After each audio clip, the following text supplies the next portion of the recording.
What's up, guys? It's Neka. How are you doing? So, welcome back. Actually, the other day I came across a post. It was about a man that the wife caught him cheating in a hotel, and instead of him being remorseful and apologizing, he ended the marriage and sent her away.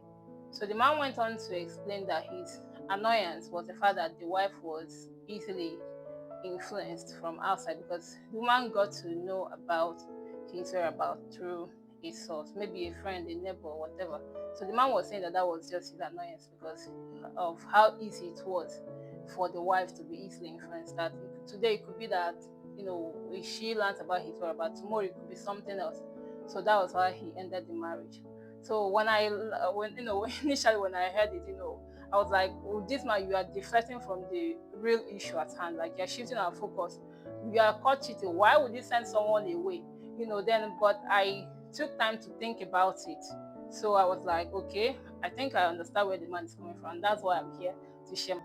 As a woman, like I understand our emotions, how it works.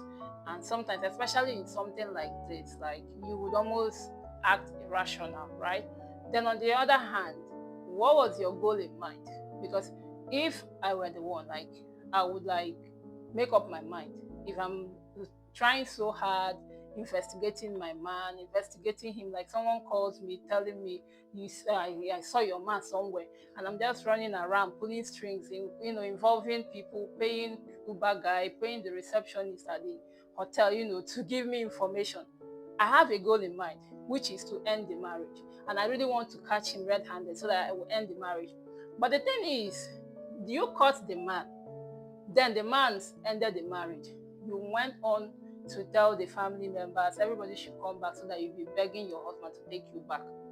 Like I don't, I do not understand. That's just why I'm like, what was your goal in mind? Like, to what use was the investigation? What was the, if you had a mind to even remain in that marriage, you could have just like turned a blind eye.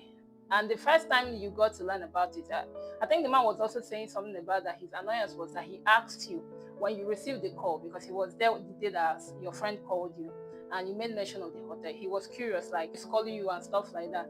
And you mentioned something like it's for meetings, something of that nature. I think that was what the man said. So, and at that point, the man offered you an opportunity. He offered you an opportunity to bring it up. There he could have apologized, he could have explained something. But no, you had something in mind. You wanted to catch him. Now you caught him.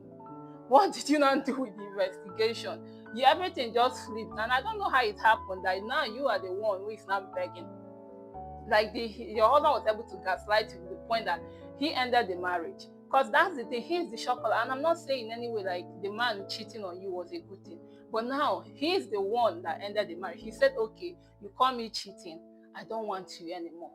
I don't know if you understand. So because that's the thing about all this whole cheating thing that I see some comments online, ladies make like, oh, if you cheat, I must this, I must that.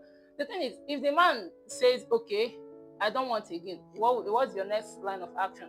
What do you want to do? Number two is that she doesn't even know the man she married. Sorry to say this, ladies. That's why I always hammer on know your man. Do you understand? Know the person you are working with. It makes it easier for you that everything doesn't work for your man. I know it's okay that they say that if you cheat, if your husband is cheating, you behave a certain way or you treat a man a certain way, but know your own particular man. Because this man in particular, for example, imagine the meaning he gave to just his wife, entertaining such a thing from an outsider. The meaning he gave to it, he felt insulted. He was able to even gaslight her. Now she's the one even begging him.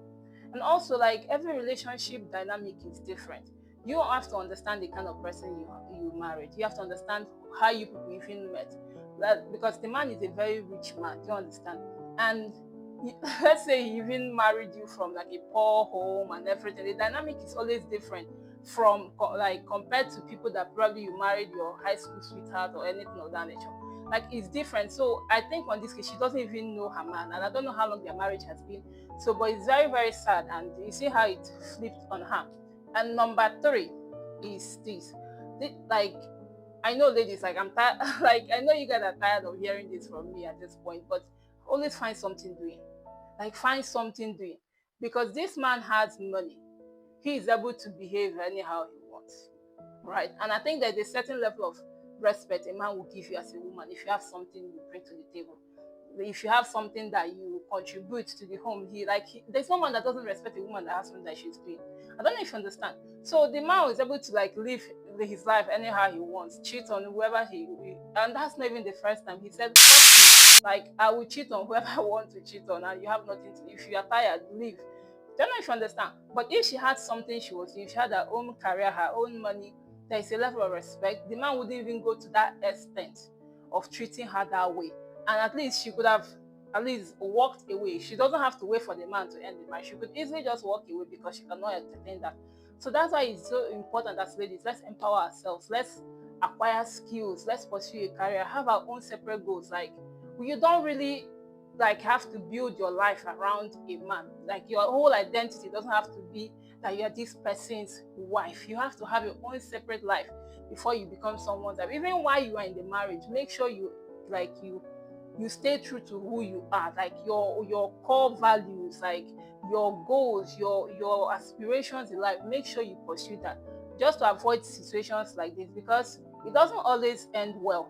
So guys, that's just my three takes on it. I have so many, but I don't want this video to be too long. And I appreciate you guys always watching my content and supporting. So until next time, is Truth and Makanaki.